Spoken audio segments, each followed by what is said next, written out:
पंडित जी विद्वान थे।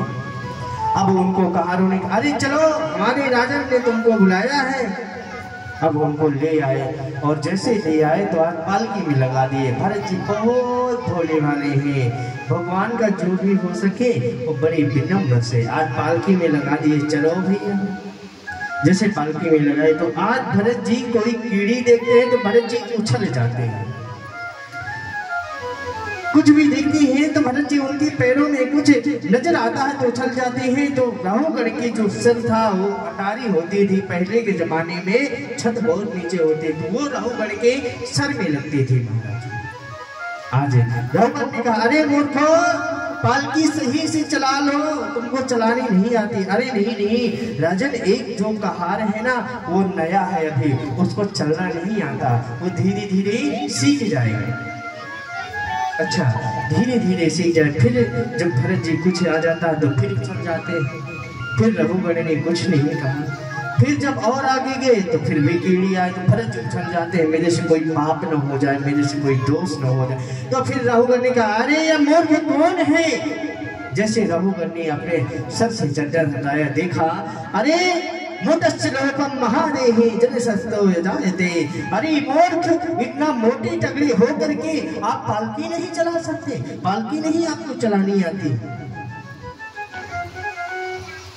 अरे फिर इसके बाद रघुगण को जो है भरत जी ने कहा महाराज पालकी को आज यही शिक्षित करेंगे। आज उनको रुकाया और कहा देखो महाराज, तुमने कहा मोटा और पतला, ना ही तो मैं मोटा हूँ और ना ही मैं पतला हूँ। तुमने कहा मूर्ख, मैं मूर्ख नहीं हूँ।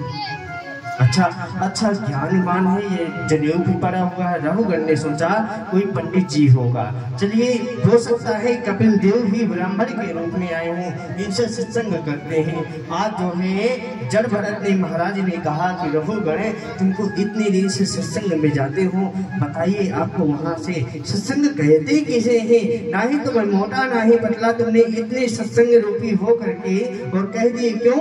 क्योंकि मोटा पतला तो महाराज हमारा शरीर है और ये आत्मा नहीं है।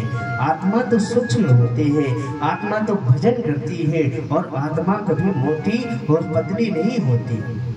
राहुगण ने कहा अरे सुनो महाराज, जैसे बटोही में चावल डाला, पानी डाला तो खदक खदक के आग बारा तो चुर गया, पक गया। अरे राहुगण से जड़ भरत कहते अरे मूर्ख राजन, तुम जो है सत्संग में जाते जाते हो सकता है विद्वानों के मुंह से तुमको ज्ञान तो है नहीं, पर विद्वानों के मुख से सुनी हुई बात, बड़ी बड़ी बातें करना तो सीख लिए। अरे इसमें भाई ये आत्मा का और शरीर का क्या संबंध है इसमें, और आत्मा का और चावल का इसमें क्या संबंध है?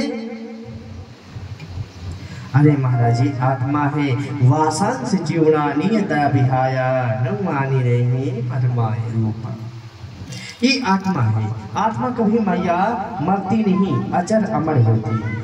कि आत्मा जब आपके शरीर देहांत हो जाता है तो आत्मा निकल करके पहुंच गई और ये शरीर जल करके राख हो जाता है। क्योंकि 3 प्रकार के शरीर होते हैं, सूक्ष्म शरीर, स्थूल शरीर, जल शरीर। जलस्थ रूपा महादेव, जो वो जल गया वो होता है आपका जो है स्थूल, वो स्थायी हो गया, वो जला दिया जाए। सूक्ष्म शरीर जो हम और आप भी बैठे, ये हमारा सूक्ष्म शरीर है।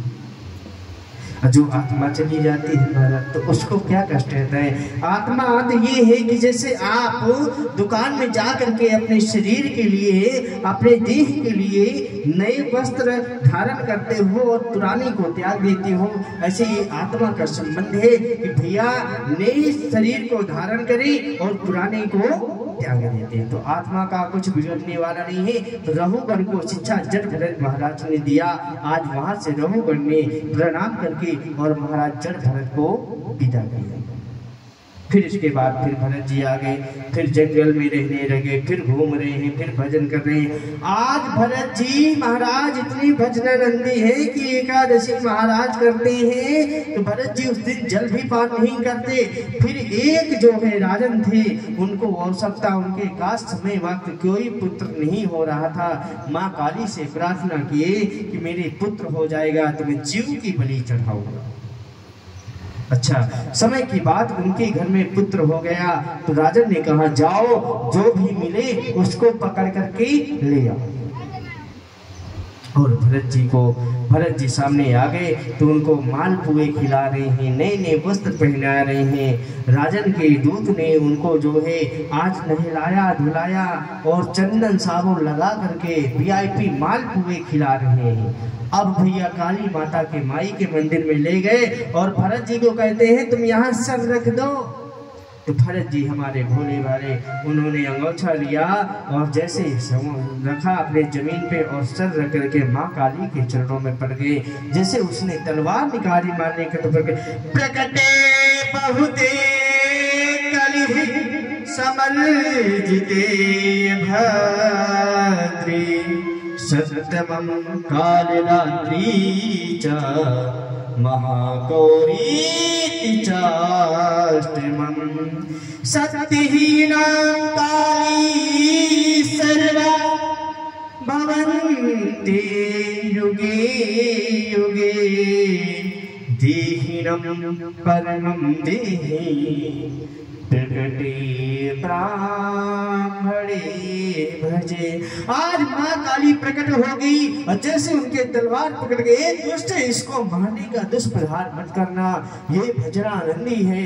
आज स्वयं माँ काली रक्षा करने के लिए भरत जी के महाराज स्वयं खड़ी हुई और जैसे ही भरत जी महाराज देखे मैया को तो आज प्रसन्न हो गए। ये भजनानंदी इसलिए इसके मन में कपट होता है, जो निर्मल मन होता है उसके सामने तो प्रभु भी प्रकट हो जाते हैं और भगवान की कृपा हो जाए तो मुर्दा भी उठ करके खड़ा हो जाता है। आज भरत जी का वहां से जीवन बच गया। अब भरत जी फिर कुटिया में रहने लगे। फिर एक भरत जी सरोवर में जल पान कर रहे थे, एकादशी का व्रत था तो भरत जी स्नान कर रहे थे तो एक मृगनी जो है हिरणी आज जो है झुंड में भग रही थी, वो गर्भवती थी और गर्भवती के साथ साथ मेरी माँ आज जो है सरोवर में उसे कोई जो है हिरण खींच रखा था, उसे भगा रखा था महाराज। आज सरोवर जैसे उसने पार किया तो आज वही गर्भ जो पल रहा था वही आज जो है सरोवर में नदी में गिर गया।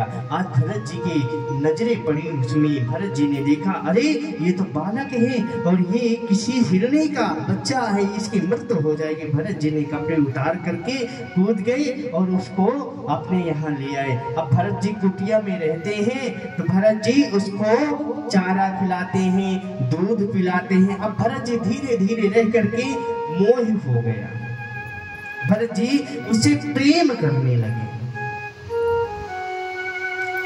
राधिकी सर्वनेशिना प्रेमा प्रलयायते प्रेमा भजन्ति प्रेमा सर्वारिता। आज भरत जी महाराज जो है उससे बहुत प्रेम करते हैं। प्रेम करने के उपरांत आज जो है उसमें उनकी आस्था लग गई। आज समय के बाद कि भरत जी पहले तो भजन करती थी, आज भजन नहीं कर रहे, भरत जी माला फेर रहे हैं, माला घुमा रहे हैं। राम